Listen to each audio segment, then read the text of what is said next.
విభాగం లీడర్ సాకేష్ మీద జరిగినటువంటి దాడి చాలా బాధాకరం.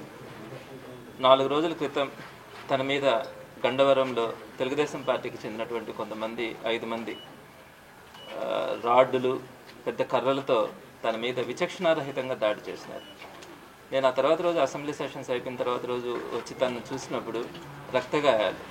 అంటే ఇవన్నీ కూడా ఇప్పుడు పెద్దలు గోవర్ధన్ రెడ్డి గారు చూపించినటువంటిది.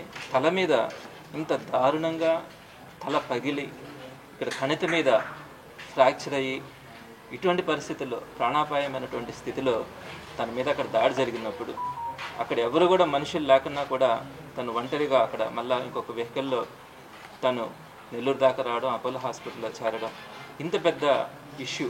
అంటే ఇక్కడ రక్తగాయాలతో ఏ విధంగా అపోలో హాస్పిటల్లో జాయిన్ అయినాడు కూడా తెలుస్తూ ఉంది. సో ఇటువంటి పరిస్థితుల్లో సుమారుగా తల మీద 15 కుట్లు వేయడం కానీ, వీపు మీద అంతా కూడా ఆ కర్రలతో కొట్టినప్పుడు వీపంతా కూడా కమిలిపోయింది. ఈ విధంగా దాడి చేయడం అన్నది ఎంతవరకు సమంజసం? అంటే ఒకవేళ ఏదైనా ఇష్యూస్ ఉన్నప్పుడు పోలీస్ స్టేషన్లో మీరు పెడతా ఉన్నారు, సోషల్ మీడియాలో చిన్న పోస్టులు పెట్టినా కూడా వైఎస్ఆర్సీపీ నాయకుల మీద కార్యకర్తల మీద కేసులు పెడుతున్నారు.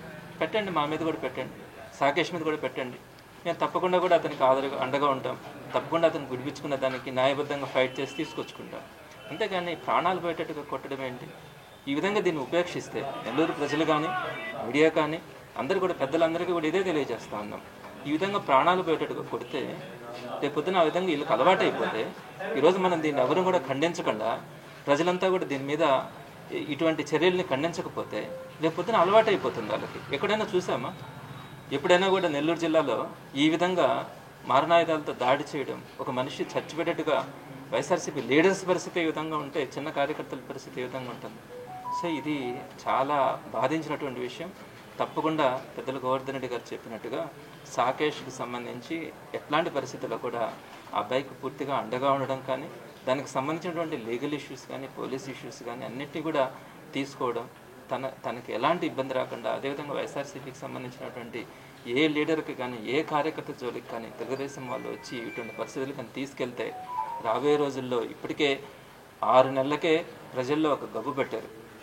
ఇటువంటి దాడులు చూస్తే నెల్లూరులో అసహించుకుంటారు. నెల్లూరు ప్రజలు ఎప్పుడూ కూడా సున్నిత మనస్కులు, పద్ధతిగా వెళ్ళాలనుకుంటారు.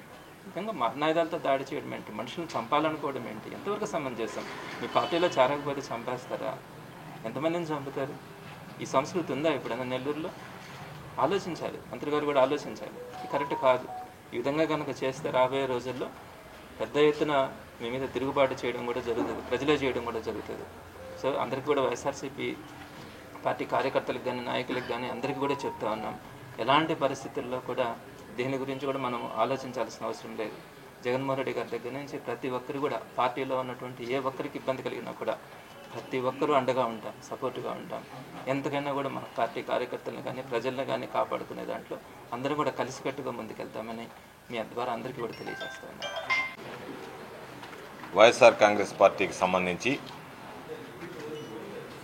ఉత్సాహంగా ఉండేటువంటి యువకుడు, కార్యకర్త అయినటువంటి సాకేష్ మీద జరిగినటువంటి దాడి నేను, నాతో పాటు శాసనమండలి సభ్యులు, నెల్లూరు నగర వైఎస్ఆర్ కాంగ్రెస్ పార్టీ ఇన్ఛార్జి పర్వతిరెడ్డి చంద్రశేఖర్ రెడ్డి గారు, స్థానిక కార్పొరేటర్లు, ఇతర సీనియర్ నాయకులు, కార్యకర్తలు అందరం కలిసి సాకేష్ని పరామర్శించడానికి రావడం జరిగింది. ఎంత దురదృష్టకరమైనటువంటి సంఘటనలు ఈ కూటమి ప్రభుత్వంలో జరుగుతున్నాయని చెప్పడానికి ఇది ఒక ఉదాహరణ. అంటే పాపం సాకేష్ గడిచినటువంటి ఎన్నికల్లో వైఎస్ఆర్ కాంగ్రెస్ పార్టీ పక్షాన నిలబడి చురుకుగా పనిచేసినటువంటి వ్యక్తి, రాజకీయాల్లో ఇప్పుడిప్పుడే ఎదగడానికి అవకాశం ఉన్నటువంటి వ్యక్తి. ఇటువంటి వ్యక్తి తన పొలం పనులు చూడడానికి కొడలూరు మండలంలో ఉన్నటువంటి గన్నవరం గ్రామానికి వెళ్తే అక్కడ పాపం 5 మంది, 4 చుట్టుముట్టి అతి దారుణంగా, కిరాతకంగా సాకేష్ మీద దాడి చేయడం జరిగింది. ఈ ఫోటోలు చూస్తేనే హృదయ విదారకమైనటువంటి ఫోటోలు. పాపం దాడి ఏ స్థాయిలో జరిగింది అనేటువంటి దాని మీద ఈరోజు వచ్చి చూస్తే నిజంగా ఇవి మానవ మృగాలా తెలియనటువంటి పరిస్థితి. దాడి చేసినటువంటి వ్యక్తులు ఎంత పెద్ద పదాలు వాడినా సరే అవి చిన్నవే. ఒంటి నిండా ఇప్పటికీ పాపం కమిలినటువంటి గాయాలు ఉన్నాయి. కుడి చెయ్యి 2 దగ్గరలా ఫ్రాక్చర్ అయింది, దానికి ఈరోజు కట్టుకట్టి ఈరోజు అది.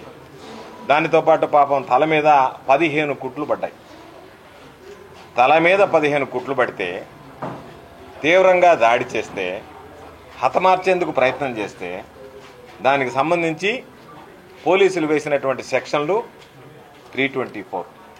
అంటే ఇక మనిషి చనిపోయినా, మనిషిని చంపేసినా దాడి చేసి తెలుగుదేశం పార్టీకి సంబంధించినటువంటి వాళ్ళు, వైఎస్ఆర్ కాంగ్రెస్ పార్టీ వాళ్ళని చంపేసినా ఇటువంటి సెక్షన్లు ఏ విధంగా ఉంటాయనేటువంటిది ఈరోజు మనం ప్రత్యేకంగా చెప్పాల్సినటువంటి పని లేదు.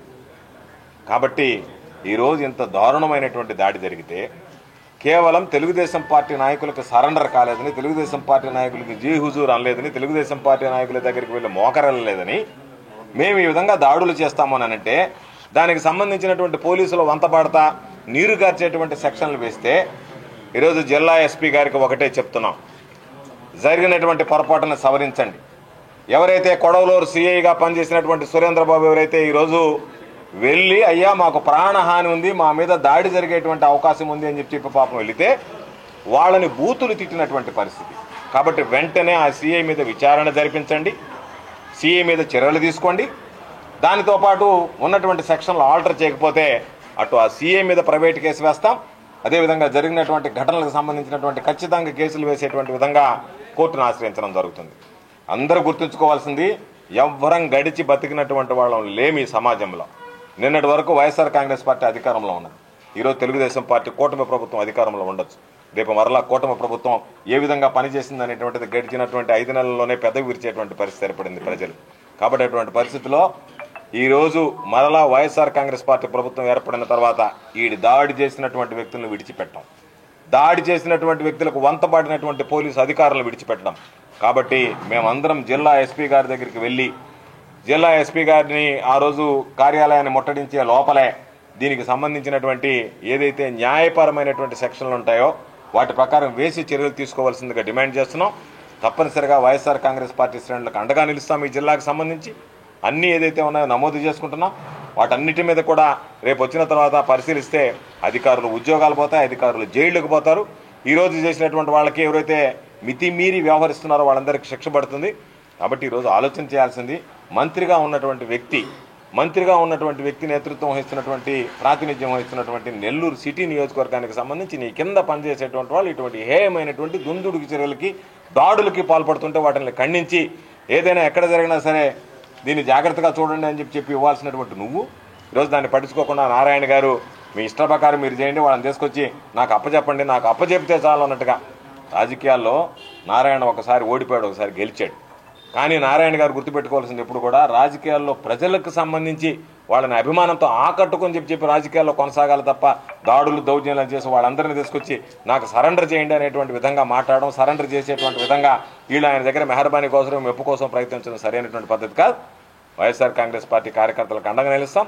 సాకేష్ విషయంలో మరలా చెప్తున్నాం, దీన్ని విడిచిపెట్టాం. జిల్లా ఎస్పీ గారు ఇప్పటికైనా దిద్దుబాటు చర్యలు తీసుకుని సాకేష్ మీద జరిగినటువంటి దాడికి పూర్తి స్థాయిలో న్యాయం జరగాలని, సాకేష్కి ఆంధ్రం ఈ జిల్లాలో ఉండేటువంటి పూర్తి స్థాయిలో వైఎస్ఆర్ కాంగ్రెస్ పార్టీ శ్రేణులన్నీ అండగా నిలుస్తామని చెప్పి ధైర్యంగా ముందుకు వెళ్లే విధంగా అందరం ప్రోత్సహిస్తామని చెప్పి సందర్భంగా తెలియజేస్తూ ఈ దాడిని, విచక్షణారహితంగా జరిగినటువంటి ఈ దాడిని అందరం కలిసి ముక్త కంఠంతో ఈరోజు ఖండిస్తున్నాం. మరిన్ని వీడియోస్ కోసం ఛానల్ ని సబ్స్క్రైబ్ చేయండి. లేటెస్ట్ అప్డేట్స్ కోసం వాట్సాప్ ఛానల్ ని ఫాలో అవ్వండి. ఆ లింక్ డిస్క్రిప్షన్ లో ఉంది.